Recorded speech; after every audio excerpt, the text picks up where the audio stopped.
Ok, muchachos, ya estamos grabando. Bienvenidos a esta segunda sesión del curso de estructuras de datos. Y bueno, sí tengo planeado platicarles un par de cosas, pero antes de eso, pues, ¿qué dudas tienen?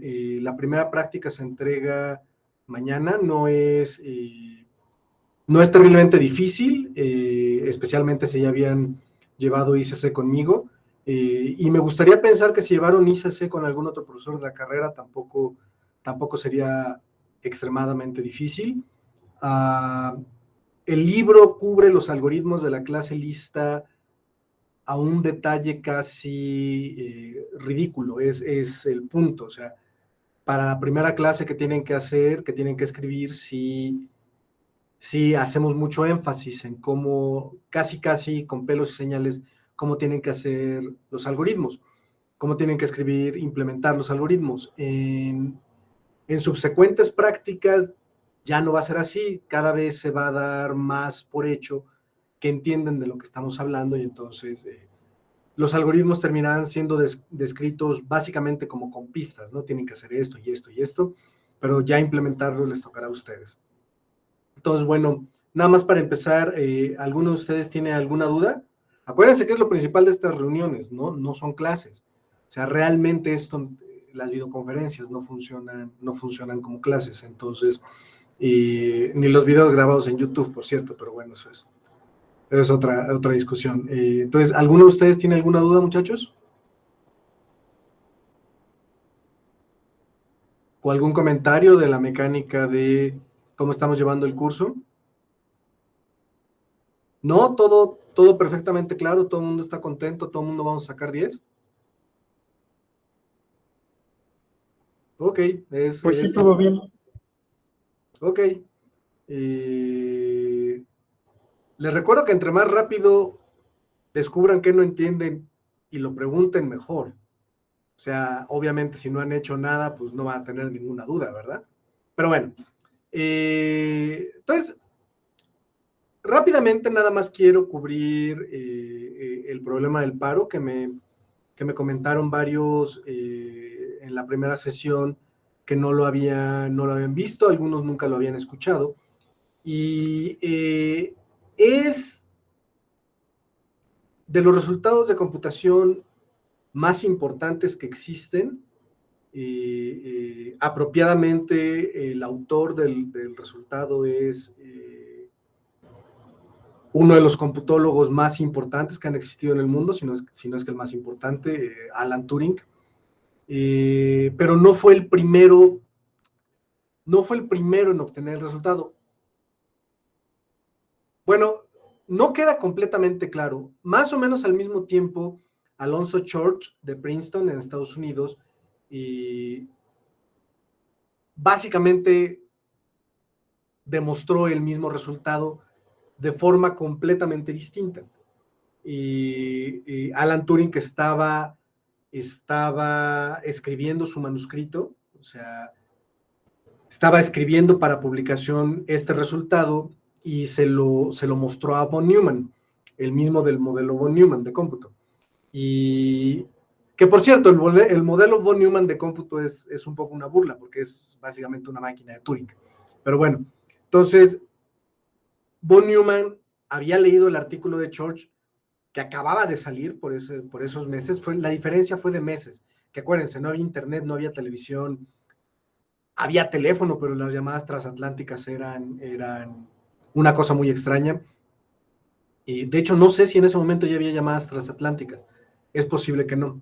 Pero von Neumann conocía el resultado de Church-Turing y vio lo que estaba haciendo, el resultado de Alonzo Church, y vio el manuscrito preliminar de Turing y le dijo: ¿sabes qué? Estás haciendo lo mismo que Church. De todas maneras, termínalo y mándalo a publicar. Y von Neumann, a la revista a la que lo mandó Turing, les recomendó que lo publicaran, aunque era un resultado que ya había probado Alonzo Church. En general, cómo funciona es de que cuando alguien demuestra algo, se publica solo si es la primera vez que se demostró. Si alguien después, aunque fuera de forma independiente, también lo demuestra, pues ni modo, el crédito se le da al primero que lo demuestra. Y la cosa es que lo que vio von Neumann es que, aunque era el mismo resultado, la metodología que utilizó Turing era absolutamente distinta a la que utilizó Church. Y entonces, nada más por eso merecía ser publicado el resultado. Entonces, y sí lo publicaron. Y también, o sea, hay siempre retrasos en cuánto tiempo me tardo en escribir algo. No queda claro exactamente quién lo demostró primero. Es posible que fuera Alonso Church, pero también es posible que fuera Alan Turing. En el fondo no importa, los dos lo hicieron más o menos al mismo tiempo. Church lo publicó primero, pero Turing de hecho lo publicó de forma independiente, con una manera completamente distinta, y podemos decir que con una manera más importante, pero se enojan los que les gusta la computación funcional. Las dos son igual de importantes. Como sea, ¿qué es lo que demostraron Church y Turing? Básicamente lo que demostraron es que los números computables podemos, voy a poner entre comillas, porque o sea, los términos que voy a utilizar con ustedes no existían en ese momento. Pero básicamente lo que Church y Turing demostraron es que con los números computables se puede escribir un programa que los genere de tal forma que dicho programa nunca termine. ¿Y por qué es necesario que nunca termine? Porque la mayor parte de los números no computables tienen una representación infinita. ¿Ok? Por ejemplo, raíz de 2. Raíz de 2 es un número computable. ¿Qué quiere decir con un número computable? Ahora lo decimos con que pues, existe un algoritmo que puede generar el número a tantos dígitos como yo quiera, potencialmente al infinito, nada más nunca terminaría entonces. Por eso es necesario que nunca termine. En el caso de números racionales, lo único que hacían los programas, entre comillas, de Church y de Turing era pues poner ceros y ceros y ceros y ceros y ceros a la derecha, después del punto decimal, obviamente, y entonces esos ceros no cuentan. Pero el punto es de que no terminan. Y es un resultado súper importante porque básicamente lo que dice, o sea, la interpretación moderna es que no hay un programa que nos diga si otro programa con su entrada va a terminar o no. ¿Por qué digo que entre comillas programaron? Porque básicamente lo que hizo Alonso Church fue definir una cosa que le llamó el cálculo lambda, que es básicamente la base de la programación funcional. ¿Ok?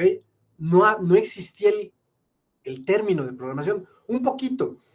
Charles Babbage con su máquina analítica había dado la idea teórica de lo que podía ser una computadora, y de hecho Ada Lovelace fue la primera programadora, escribió programas para esta máquina. La máquina nunca funcionó, entonces los programas nunca corrieron, pero ya que pudieron hacer la máquina en tiempos modernos, implementaron los programas que había escrito Ada Lovelace y sí funcionaban. Entonces ella es la primera programadora. El primer programador en la historia de la humanidad es mujer.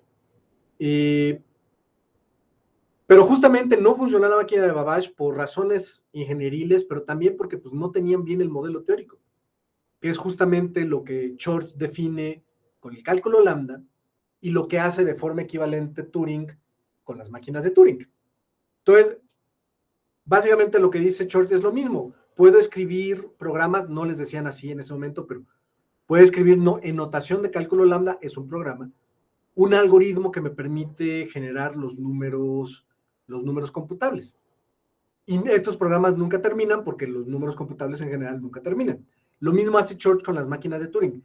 Define lo que es una máquina de Turing, básicamente una máquina de Turing a secas, lo que hace es un algoritmo, es una manera formal de definir un algoritmo.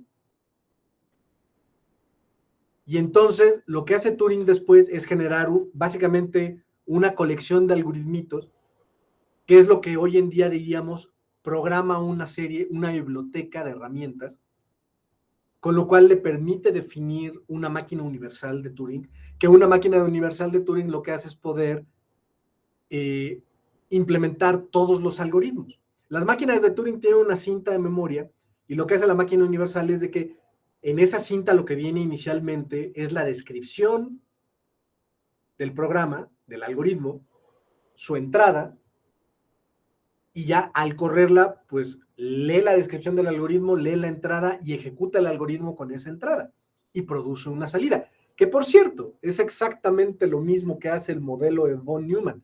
Lo que tenía de innovador el modelo de von Neumann es que la entrada, la memoria de los programas, es compartida con la memoria de los datos. Eso es lo novedoso que tiene, pero es exactamente lo que hacen las máquinas de Turing. Y con sus máquinas de Turing universales, Turing demuestra justamente lo mismo que demostró Church, de forma completamente distinta, porque justamente las máquinas de Turing son inherentemente iterativas. Esta cinta de memoria infinita tiene una cabecita que va leyendo y dependiendo de lo que lea, escribe algo en esa celda y se mueve a la izquierda o a la derecha, dependiendo de un conjunto de estados que ahorita no me voy a meter en eso, pero entonces es justamente, es como un iterador esa cabeza, es literalmente un iterador. Entonces el modelo de Turing que es iterativo y el cálculo lambda es recursivo, son funciones recursivas, lo que hace Alonzo Church con el cálculo lambda. Y obviamente es la manera de escribir, de implementar algoritmos de forma recursiva o de forma iterativa. Es lo mismo. Obviamente es distinto, pues, pero lo que quiero decir es lo mismo en el sentido de poder computacional. Podemos hacer exactamente lo mismo computacionalmente utilizando un modelo iterativo que un modelo recursivo o un modelo mixto, que es lo que hacen todos los lenguajes de programación modernos, pero no todos. Bueno, y entonces,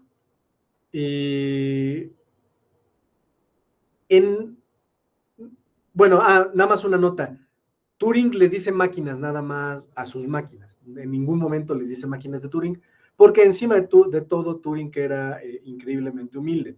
Y después de tomar el artículo de Church, hacerle algunas notas a su propio artículo, se fue a hacer el doctorado con Church en Princeton, y ya en su tesis doctoral, Turing utilizó cálculo lambda en lugar de máquinas de Turing, pero las máquinas de Turing siguieron siendo utilizadas por el resto de la historia, y de hecho es básicamente el modelo que utilizamos en hardware con las computadoras. No se utiliza el modelo de cálculo lambda porque es muy abstracto. En ningún momento habla de memoria o de cosas por el estilo. Solo habla de funciones recursivas. Las máquinas de Turing, en cambio, describen una máquina, casi una máquina que uno puede construir mecánicamente, que es lo que hacen las computadoras. Pero bueno, por cierto, también Turing descubrió, más bien, fue el primero que propuso el modelo de lo que ahora conocemos como la pila de ejecución. Nada más es algo que mucha gente no conoce, y el crédito se le da a unos australianos que lo hicieron décadas después, y les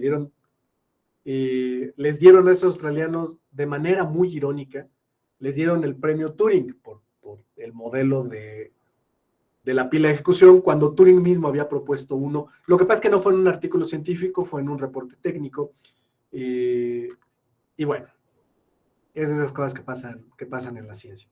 Pero ok, entonces, en términos modernos, ¿qué es lo que dice el problema del paro? El problema del paro lo que dice es, no existe un programa H que reciba como entrada un programa P y la entrada de P X, que me diga si P con X como entrada termina o no termina. Y déjenles comparto mi pantalla si esto funciona, porque luego ya ven que luego no quiere funcionar. ¿Dónde está? Aquí está. Denme un segundo.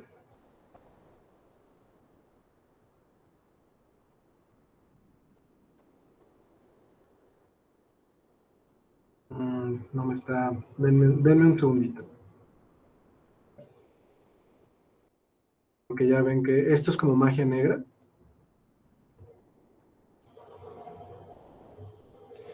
Ok, sí están viendo todos mi pantalla, ¿no? Básicamente es la formulación formal del problema del paro. Sea H un programa que recibe a P otro programa y a X como entrada de P, y que nos dice 1, nos regresa 1H, si P con X termina, y nos regresa 0 en otro caso. No debería producirles ningún tipo de problemas que el programa H reciba al programa P como entrada. Ustedes todo el tiempo están usando un programa que recibe otro programa como entrada.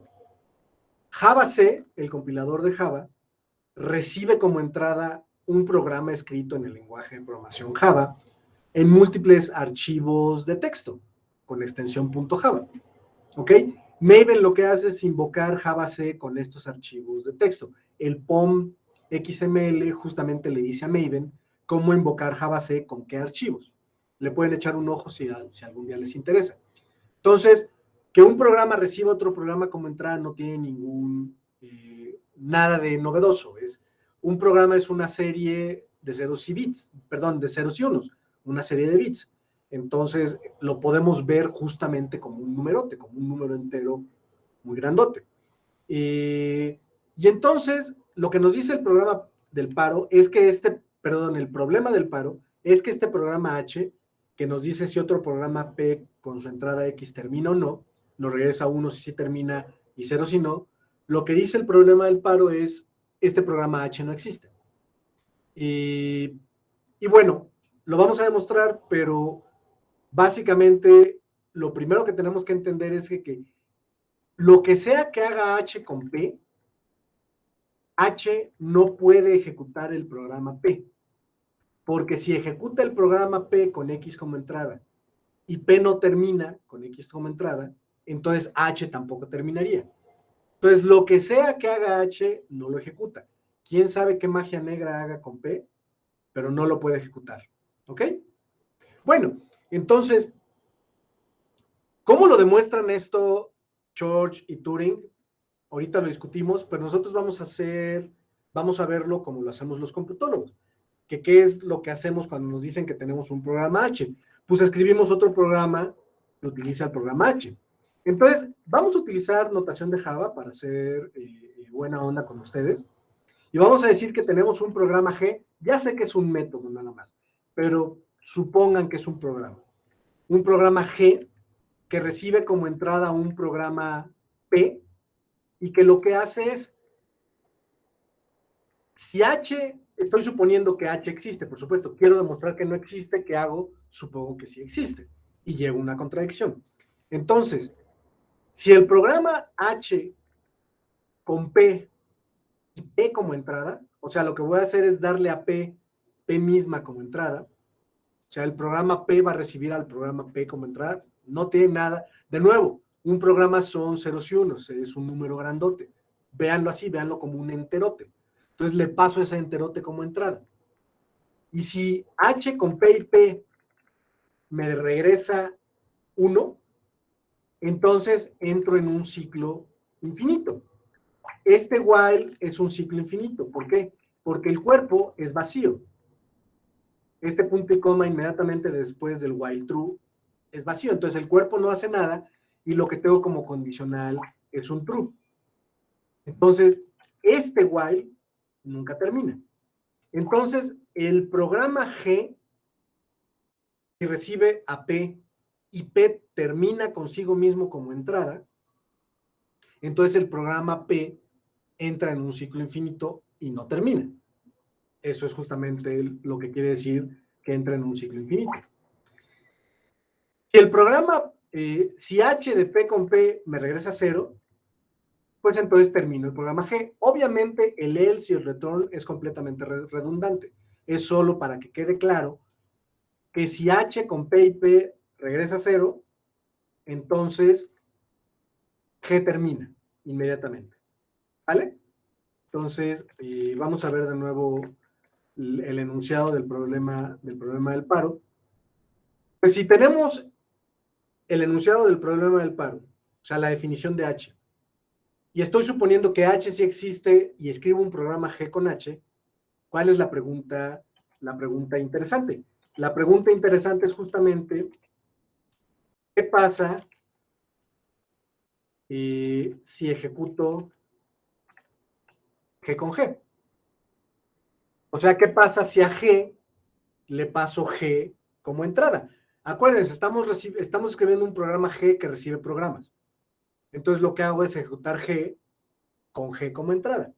Bueno, esto inmediatamente nos lleva a preguntarnos, porque es lo primero que hace G, ¿cuál es la respuesta de H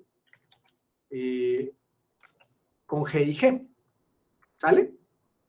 Entonces, pues tenemos nada más dos opciones, ¿no?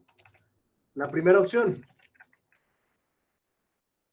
H de G con G es 1.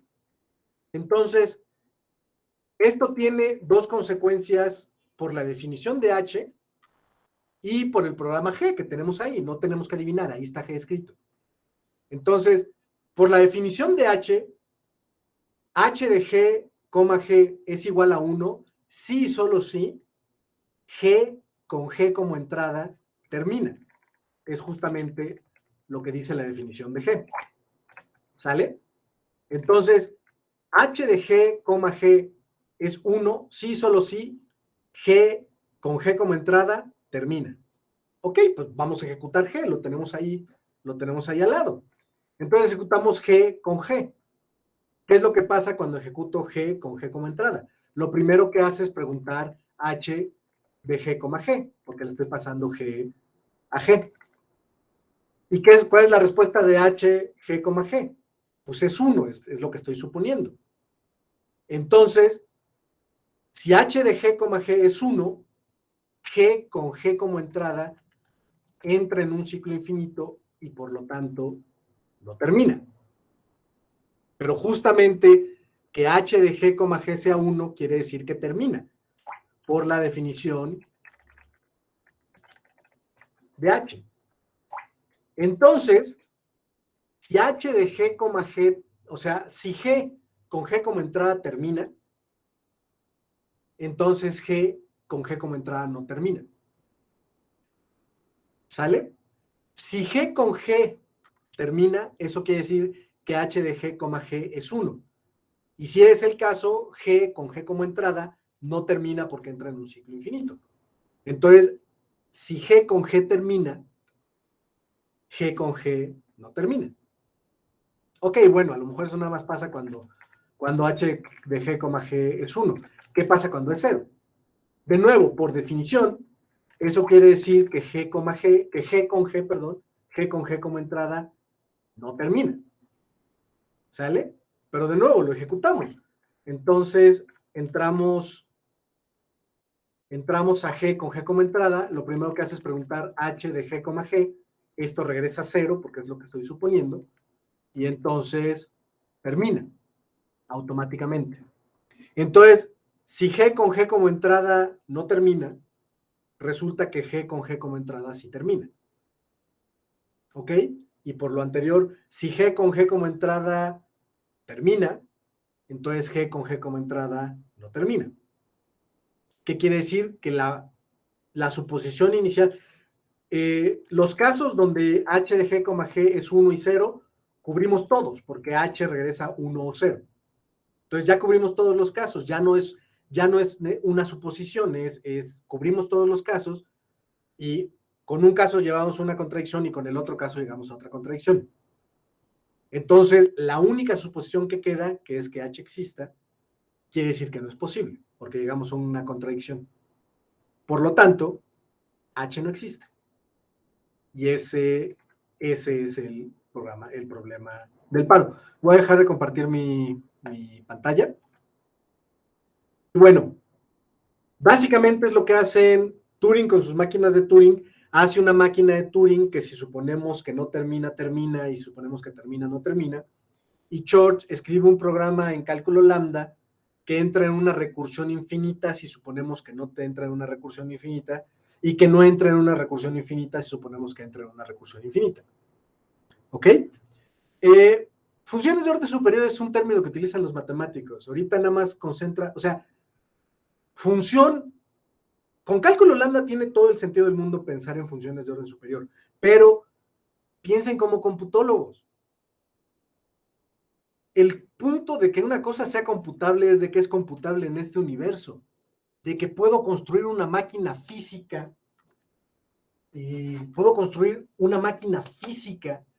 que ejecuta programas, y que esta máquina física nunca va a poder ejecutar un algoritmo que resuelva el problema del paro porque no existe. ¿Ok? Justamente por eso es que muchos preferimos a las máquinas de Turing al cálculo lambda. Nos da una descripción mecánica, por eso les puso máquinas Turing. Nos da una descripción mecánica de cómo funciona. Ya no hay que pensar en el término abstracto de funciones. Y de hecho en máquinas de Turing no existen funciones. Son máquinas y máquinas y máquinas, todo por abajo. Y hasta el fondo todos siguen siendo máquinas de Turing. Entonces, ya no hay necesidad de pensar en el término abstracto de función, ni siquiera en el término, no hay que pensar en el modelo de la memoria, no hay que pensar en la pila de ejecución, sencillamente son máquinas de Turing. Que así es como funcionan las computadoras, justamente. Tienen una memoria enorme, un conjunto de registros y un montón de instrucciones que pueden hacer sobre estos registros y la memoria. Y se van moviendo instrucción por instrucción. Bajo ese modelo, toda la idea de la pila de ejecución y demás, todo lo que nos lleva al concepto de función, es redundante. Quiero decir, no redundante, es una construcción que hacemos encima de esto. Y entonces, es mucho más poderoso. ¿Por qué? Porque nos está diciendo no de una idea abstracta. Este es un resultado matemático, pero es un resultado matemático que nos dice cómo funciona el universo. Este universo, no quién sabe cuáles otros. Pero en el problema del paro no es solucionable. No puedo escribir un programa que me diga si otro programa y su entrada termina. Lo acabamos de demostrar. ¿Sale? Y en complejidad computacional, en la parte teórica, podemos crear máquinas de Turing con oráculo, donde justamente el oráculo mágicamente, o sea, decimos, existe esta máquina de Turing con este oráculo y el oráculo me puede resolver el problema del paro. Y entonces se dan un montón de resultados teóricos bien interesantes que no tienen ningún sentido en el mundo real. Porque un oráculo que resuelve el problema del paro no existe en este universo. ¿Sale? Y justamente como de hecho Turing y Church lo hicieron este resultado con números, pues yo soy de los que creen que el continuo no existe en este universo. O sea, que no existe los números irracionales. O sea, quiero decir, obviamente existen teóricamente, quiero decir, físicamente no existen. ¿Cuál es el ejemplo clásico para decir que en la recta de los reales están los números irracionales? Pues lo que hacen es dibujan 1 y 1, y entonces esta diagonal es justamente raíz de 2, y pues nada más con un compás mueven la raíz y la cruzan con la línea real y dicen, ahí está. Bueno, imagínenselo en el espacio real. ¿Qué hay en esa raíz de 2? No hay nada. Justamente, el espacio probablemente sea discreto. O sea, cuando movemos una cosa, no ocupa una infinidad de posiciones, o probablemente ocupa un número de posiciones finito, enorme, pero finito. O sea, tantos como átomos o fracciones de átomos. No sé exactamente. Justamente la distancia de Planck comienza a ponerse chistosas las cosas si uno quiere irse más pequeño que la distancia de Planck. Entonces, y lo mismo con el tiempo. Uno puede decir, el tiempo es continuo. ¿Estamos seguros de eso? Para modelarlo, sí, necesitamos utilizar el continuo. Si no, las cuentas no nos salen. Pero en la realidad ocurre que el tiempo es continuo. De nuevo, cuando el rango de tiempo, cuando el periodo de tiempo es extremadamente pequeño, comienzan a pasar cosas cuánticas muy chistosas. Entonces, probablemente no sabemos. En la práctica, en las computadoras no podemos tener números irracionales, ¿ok? Y en la práctica no podemos escribir un programa que nos diga si todos los posibles programas con una entrada determinada terminan o no. Justamente lo que hacen Church y Turing es definir a los programas como enteros.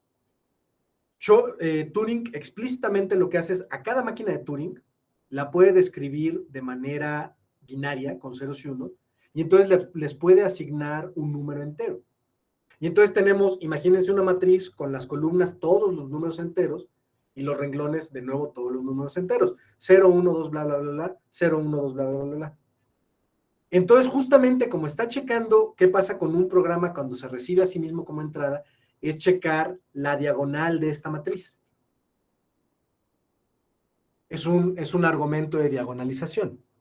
Church hace exactamente lo mismo de manera un poco más abstracta. ¿Sale? Pero bueno, justamente el problema del paro es que no podemos escribir un programa que nos diga si todos, absolutamente todos los programas terminan o no, si nos ponemos de acuerdo en una representación para estos programas. Pero sí podemos escribir programas que nos digan si algunos programas terminan o no. Son los que se conocen actualmente como analizadores estáticos de código. Lo que hacen es recorrer el código y utilizando heurísticas y un montón de otras cosas, nos dicen, ¿sabes qué? Aquí tu programa entra en un ciclo infinito. No detecta todos, ese es el chiste, pero sí hay ciertos patrones que puede detectar. En particular, el que utilizamos para la demostración, ese while true, punto y coma, ese lo detectan sin ningún problema. Dicen, es un ciclo infinito que estás haciendo. ¿Sale? Bueno, pues básicamente ese es el problema del paro y sí nos afecta. Hay cosas que no podemos hacer porque si pudiéramos hacer, implicaría que podríamos resolver el problema del paro. Es el primero de un montón de problemas que sabemos que son no computables. No podemos definir un algoritmo, escribir un programa que lo resuelva. ¿Ok? No que sea difícil, no que tarde mucho tiempo, no podemos, es imposible, lo acabamos de demostrar. ¿Sale? Bueno, ¿alguna duda, muchachos? ¿No? ¿Todo clarísimo? Ok, pues su práctica 2 se deja mañana y tienen que entregar la primera hoy. Me parece que la práctica 2 tampoco es muy difícil. Hasta que entremos a árboles binarios es cuando va a empezar a ponerse un poco más complicado. Esperaría que no tuvieran problemas. Ya tuvieron su segundo semanal el viernes. El próximo viernes hay semanal. Hay semanal todos los viernes. Si no hay semanal es porque hay parcial.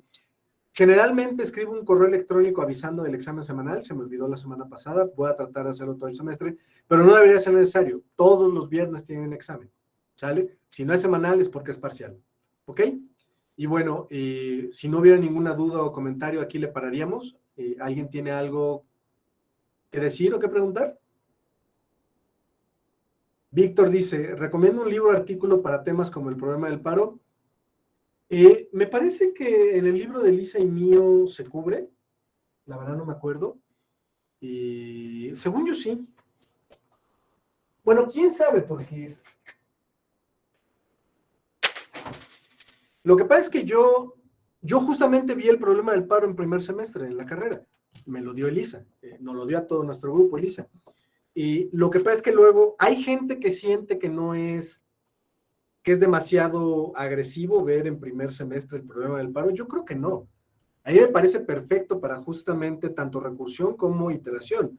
El problema del paro es de esas cosas que no es difícil de demostrar y que es poderosísimas. Entonces,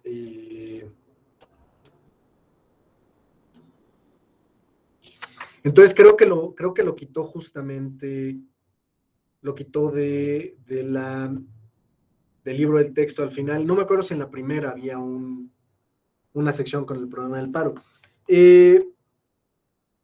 A ver, no sé más bien qué duda te quedó de lo que vimos.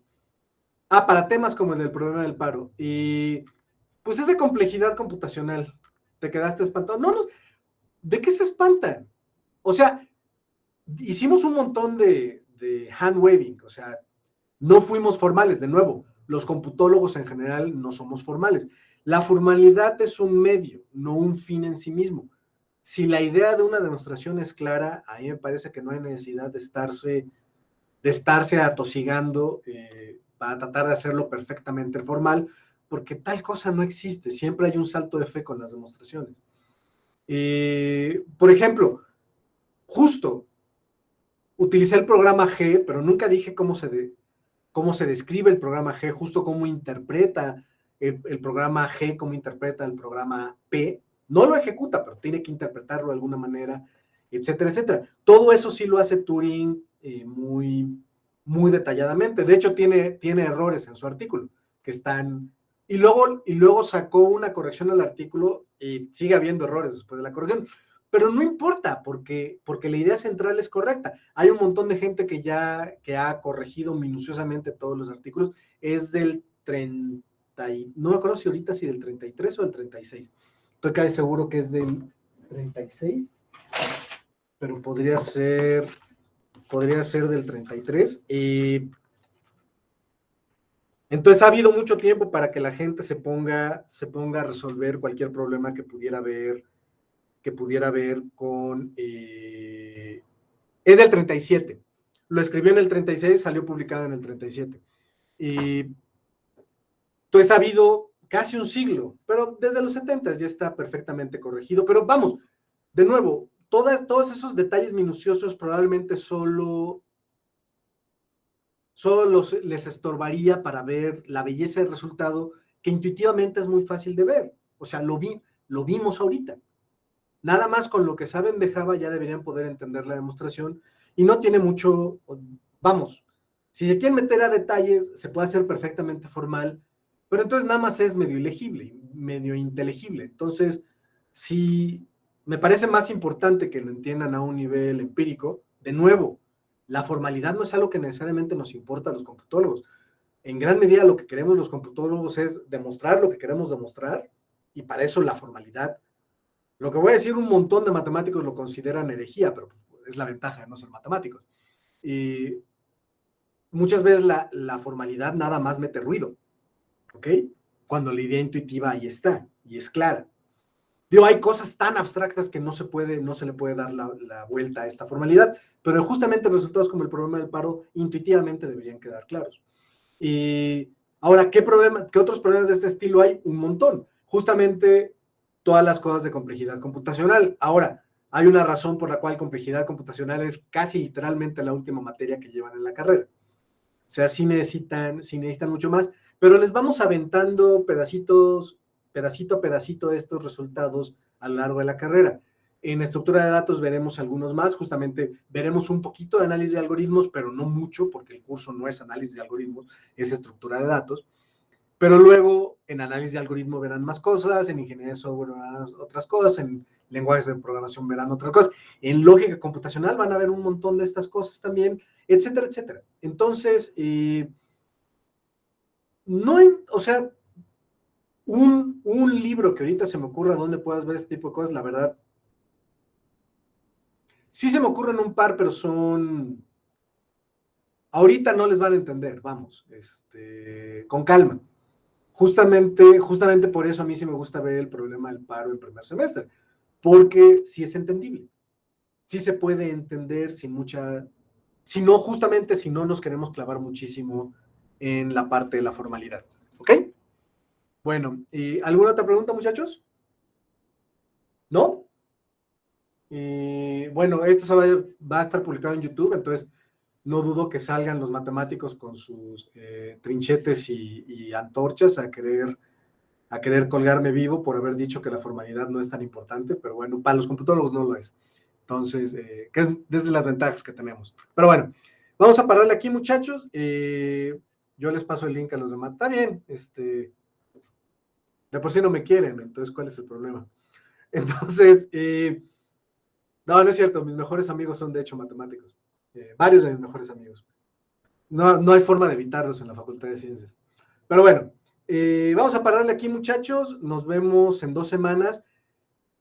Chavos, tengo un par de temas que probablemente pueda cubrir en estas sesiones, pero realmente no es la idea. La idea sería, bueno, la idea anímica, obviamente, anímica de que me vean y sepan que sí pienso en ustedes. Pero la cosa es que me hagan dudas, que nos digan qué problemas están teniendo en el semestre. A lo mejor ahorita todavía no están teniendo problemas, pero créanme, sí lo van a tener eventualmente, ¿sale? Ok, vamos a pararle aquí, nos vemos en 2 semanas y pues cualquier cosa ya saben, está el chat, se pueden comunicar conmigo por correo, etcétera, etcétera. Nos vemos muchachos, cuídense. Hasta luego, muchas gracias. Gracias, profe, hasta luego. Hasta luego muchachos.